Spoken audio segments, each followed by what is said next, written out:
just past top dead center. Super, super ultra rare, 1 of 200. John Player Norton. I think fewer than 200 in America. 200 total production.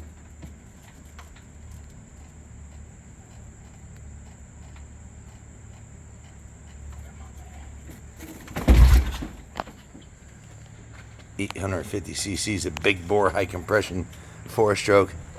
Not for the faint-hearted. No. Here we go. There we go. She wants to start. She does.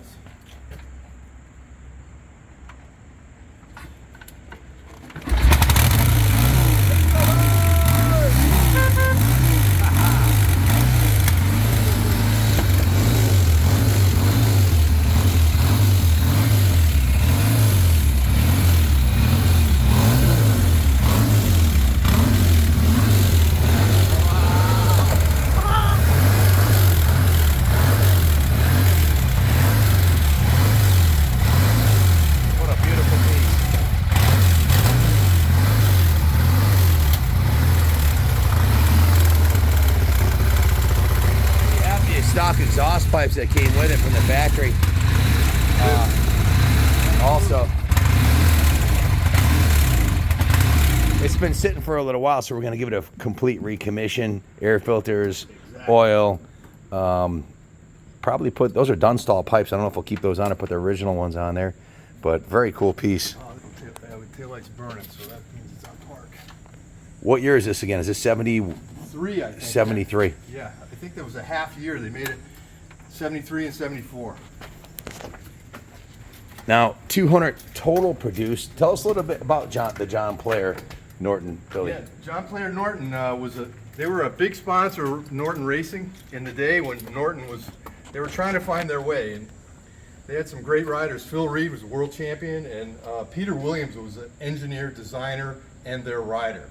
So he went and won a TT in the Isle of Man with a John Player special, but a very special one of these. You know a little bit about the Isle of Man, don't you, Bill? Yeah. How many times have you raced there now so far? Well, I say so far because I know you're not done. so far, yeah, there's been 4 finishes and 4 starts. That's fantastic. I've been over 6 times, and it was a joy every time. But to be around people like that, Peter Williams was there. Aren't you a citizen of the Isle of Man? Yeah, I was a citizen for a brief 90 days, but proud to be, Manx citizen. Absolutely. Just. Are you the only American who ever got married there? Well, we're the first, I First believe. American? Yeah, so I'm told.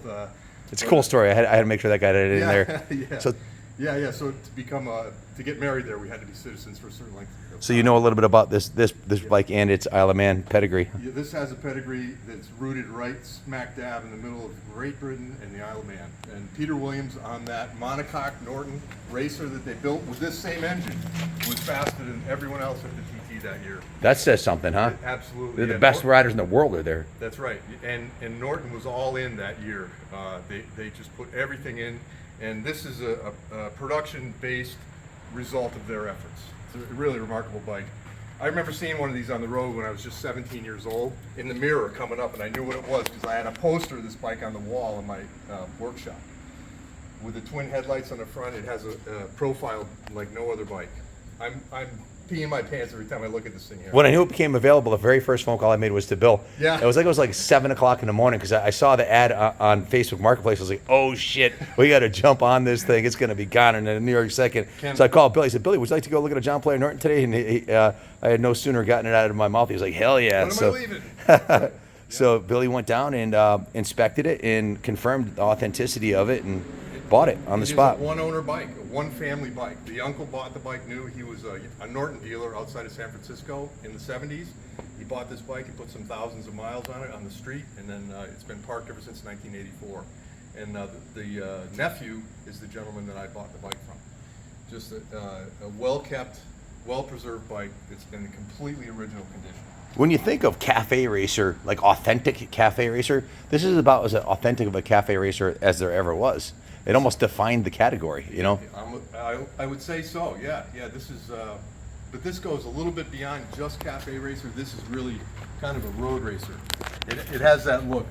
It really represents something, a period of time, and and a machine that is long gone. And it was a world-class racing machine that won at the world level, at the highest level possible at the Isle of Man. Yeah, this being a replica of that bike, you know, it's basically a Norton 850 street bike that they put some great special rear set pegs, clip-on handlebars, and even this little dummy handlebar here up on top here.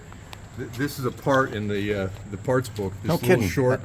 Yeah, it's called handlebar dummy, and it holds the choke. That's pretty cool. I would have never noticed that if you didn't mention it. Okay, yeah. The cockpit on it, it's pretty cool with the bubble and the. You can picture yourself tucked down behind that at a. Well, it says 150 miles an hour. Will it really go? Is that kilometers or is that miles per hour? Probably downhill. Yeah. Downhill? Maybe. Yeah. A really steep hill. But elbows in, you know, you could get right out of the wind with this. Yeah. And you could probably stay dry in the wet because it's got all this lower fairing. Looks like it was designed for, you know, tucked down high speed Right. endeavors with the boat tail rear. It still has the California license plate from 1985 on here. I believe they did wind tunnel testing on this bodywork on the racing version of it, and the street version reaped the benefits of that. And it's all original. The paint, all the paint on this is original. It's untouched, original. The original upholstery is intact. It has a little bit of patina on it, as you'd expect. But they're only original once, and to me, this is absolutely freaking remarkable condition. We haven't even washed it yet. This is exactly the way it came in. He kept it in his house where it was high and dry, and one of the reasons it stayed so well preserved. The chrome on the rims is beautiful. Just a really remarkable piece. Thank you for going and getting it, Bill, and thank you for taking the initiative and firing it up. I guess you really didn't have to do much. You didn't need any repairs. It fired right up, right? It fired right up. He told me it would start. Anton said it'll start. I gave it a couple stabs yesterday, and I just didn't have it in me. It takes a stealthy prod. You got to have a good leg to get one of these turned over, and you're just in the right position on the top dead center. That being said, today it was willing, and it's music to my ears to hear it run, and it runs beautifully. Well, I promised Anton I'd send him the video once it was running. There'll be another one followed up once it comes to the detail shop. It'll look completely different. It'll be totally, well, not completely, it'll be just immaculate. And we will not touch the patina or repaint anything. We're just going to polish everything on it really nicely and hand wax and polish the paint and everything. That's a very important thing we keep an eye to here, and that is originality on something that's as important as this. This is an icon. This motorcycle, if you resprayed it, repainted it, or changed out parts, it would be it'd be a travesty, really. So we keep an eye to that, and I'll champion that effort. I did tell Anton that I would stay with the bike and make sure that it was preserved as it is. And you mentioned the original turn signals are like real. These the fairing mounted turn signals and the mirrors are just very rare to find them like this. And you have the original exhaust, which is really a unique looking exhaust. It's a black chrome like the headers. And it has a cap on the end. It probably doesn't sound as good as these Dunstalls, right? But yeah, it's these bikes street legal. They do have a nice sound to them. These Lucas are original turn signals, and they're fragile. That's Super original. fragile. Is that the original Norton decal on the back? It is. 50 yes. years old, and it still looks that good. It's pretty freaking remarkable. Right, indeed, and yeah. The boys will pay perfect attention to not painting anything. We'll only clean it and wax it and preserve it. We'll call it a preservation service, a museum quality preservation service will be done from the chain to the spokes. Everything on this thing will be thoroughly clean, and it takes a lot of time to do it right. To thoroughly detail this bike, I would suspect you're going to have about 12 hours. The guys will have about 12 hours into it. Any surface rust that's on the brakes or anywhere will be cleaned off professionally, and it'll be stunning when it's done. So stay tuned. Anton, thanks for waiting for us. I know we were a day late coming to get it because I had some issues and couldn't get out of work.